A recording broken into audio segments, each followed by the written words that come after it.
অনেকেই কিন্তু গেটটা দেখে চিনে ফেলেছেন কোথায় এসেছে। ফয়েজ লেক। আসলে ফয়েজ লেকের গেট, বাট এসেছি হচ্ছে চিড়িয়াখানায়। কারণ হচ্ছে বাচ্চাদেরকে বাসায় রাখতে রাখতে হচ্ছে বোর হয়ে যাচ্ছে, নিজেও বোর হয়েছি, বাচ্চাও বোর হচ্ছে।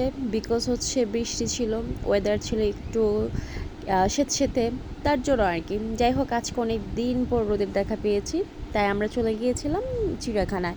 তো আমার ছেলেটা অনেক দিন ধরে বলতেছিল চিড়িয়াখানায় যাবে, চিড়িয়াখানায় যাবে। যাই হোক, ডিসাইডটা ওর জন্যই করা, যেহেতু ও হচ্ছে মজা পাবে, তার জন্য আমরা ফ্যামিলি নিয়ে গিয়ে গেলাম চিড়িয়াখানায়।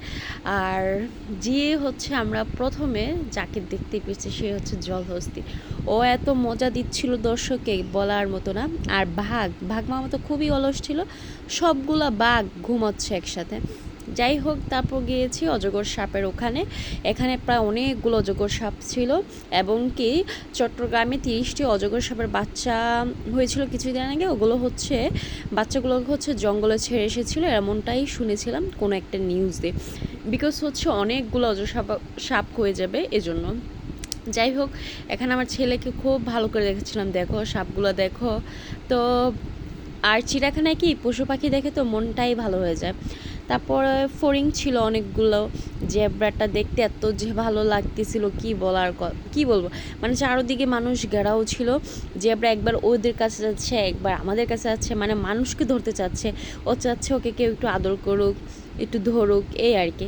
মানে একদম খুব কাছে কাছে আসতে চাচ্ছিল, এই আর কি। দেখেই বুঝতে পারতেছেন। তারপর পাখির খাঁচা গিয়েছি। পাখির খাঁচা, এই পাখিটা যে কি পছন্দ হয়েছিল আমার, বলে বোঝানোর মতো না। তারপর গিয়েছে আরেকটা খাঁচাতে, যেখানে হচ্ছে প্যারট পাখিগুলো ছিল বিভিন্ন কালারে, এত সুন্দর ছিল। আর এই পাখিটার কথা কি বলবো, টিয়া পাখিটা যে কি সুন্দর করে বিস্কিটটাকে খাচ্ছিল। আমি জাস্ট জুম করে আপনাদের দেখানোর ট্রাই করতেছি। ওর খাওয়া দেখে আমি অনেকক্ষণ এটার ভিডিও করেছি। মানে কি বলবো, আল্লাহর সৃষ্টি খুবই সুন্দর, খুবই সুন্দর। আর চিড়িয়াখানায় গেলে কি ভাল লাগে মনটা, মানে এই পশু পাখিগুলো দেখলে খুবই ভালো লাগে, যেটা হচ্ছে সচরাচর আপনার কোথাও দেখতে পাবেন না, জাস্ট চিড়িয়াখানা গেলে এরকম হয়। আর আজকে ছিল খুবই রাশ, বিকজ হচ্ছে ছুটির দিন ছিল, মানে হচ্ছে ফ্রাইডে। দেন হচ্ছে আবার হচ্ছে অনেক দিন পর বৃষ্টির পরে এরকম একটা সুন্দর সেচেছে, মানে রোদ আসছে। তো সবারই মনে হচ্ছিল একটু ঘুরে আসি, তার জন্য চিড়িয়াখানায় যে প্রচুর মানুষ ছিল, আজকে অনেক রাশ ছিল। তারপর এখানে ছিল কি জানেন, উল্লুক। মানে এটা উল্লুক মানে কি বলবো, এটা আমরা অনেকে গালি ব্যবহার করি, অনেকে এটা করি। তো এইখানে যে মানুষ কী পরিমাণ মজা নিচ্ছিল ভাই, বিশ্বাস করার মতো না।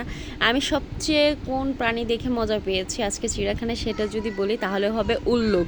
মানে খুবই মজা লেগেছে, খুবই মজা লেগেছে। আমরা মনে হয় এখানে 15 থেকে 20 মিনিট সময় দাঁড়িয়ে কাটাই দিছি, মানে জাস্ট ওর পাগলামিগুলো দেখে, ওর চিৎকারগুলো দেখে, ওর কাণ্ডগুলো দেখে। দেন হচ্ছে চিড়িয়াখানা, চট্টগ্রাম চিড়িয়াখানাটা যারা গিয়েছেন তারা জানেন এটার পরিবেশটা খুবই ভালো লাগে। এক সাইডে পশু পাখি এগুলো তো আসেই, দেন হচ্ছে আরেকটা সাইডে হচ্ছে বাচ্চাদের খেলার একটু প্লেস, যেখানে হচ্ছে সবার বাবা সবাইকে দোলনা খাওয়াচ্ছিল, যেটা আমি আবার একটু হালকা ভিডিও করেছি। তো আপনাদের ভাইকে বললাম তুমিও হচ্ছে ওকে দাও, যেহেতু সবার বাবাই দিচ্ছে তুমিও যাও। যাই হোক, এখানে হচ্ছে বাচ্চাদের একটু মনটা উৎফুল্ল হবে, বলা যে একটু ছোটোখাটো ওদের একটু খেলারও প্লেস আছে। দেন হচ্ছে বড়দের জন্য ভালো একটা প্লেস আছে, মানে হচ্ছে একটু ঘোরাঘুরি, যারা একটু পাহাড়ে উঠতে পছন্দ করেন, একটু পাহাড় পাইতে চান, তারা হচ্ছে চট্টগ্রাম চিড়িয়াখানায় চলে যাবেন। বিকজ হচ্ছে পাহাড় কেটে ওরা সিঁড়ি করে এত সুন্দর একটা রাস্তা করেছে, খুবই ভালো।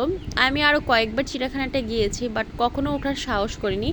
এবার কিন্তু আপনার ভাইকে নিয়ে জোর করে ওই সিঁড়িগুলো বেয়ে উপরে উঠে আমার অবস্থা তো জাহাল অবস্থা, নাজেহাল অবস্থা, কি বলবো। তো আমার ছেলে হচ্ছে এখানে খুব মজা করেছে, ওর মজাতেই আমার হচ্ছে সার্থকতা। কারণ হচ্ছে ওকেই আমি করতে নিয়ে গেছি, এ আর কি।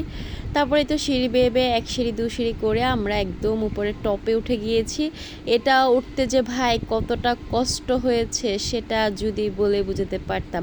আর আমি যদি আমার ব্যাগ না নিয়ে আমার মেয়েকে ক্যারি করতাম তাহলে তো আমার অবস্থা নাজেহাল হয়ে যেত। যদিও আপনার ভাই অনেকক্ষণ ওকে ক্যারি করেছে, তারপর হচ্ছে আমিও ক্যারি করেছি, তো এই আর কি। আর এই সিঁড়িগুলো হচ্ছে আপনার সমান না, মানে হচ্ছে আপনি এখানে উঠবেন যে দিব্যি মজা লাগবে ওই টাইপের না, এটা একটু মানে একটু ডিফারেন্স। মানে এখানে যারা গিয়েছেন তারাই বলতে পারবেন। আর যেহেতু এটা পাহাড় কেটে করা, তাহলে এটা তো স্থির হওয়ার নয়। তো আমার মেয়েটা প্রচুর গরমে মানে শেষ, তার জন্য ওকে একটু বের করে রিল্যাক্স দিচ্ছি, আমরা ওখানে একটু রেস্ট নিচ্ছি, আবার হাঁটতেছি। আপনি দেখেছেন ওইখান থেকে শুরু হয়েছে সিঁড়ির পাহাড়ের ওঠা, মানে এটা অনেকখানি ছিল, পুরাটা কাভার করেছি আলহামদুলিল্লাহ। মানে ঘোরাতে গিয়েছি, ঘুরবো এই আর কি। যদিও বাসায় এসে পায়ের ব্যথায় শেষে লাস্টে ভাগ মামাকে দেখে সবাইকে খোদা হাফেজ, আল্লাহ হাফেজ।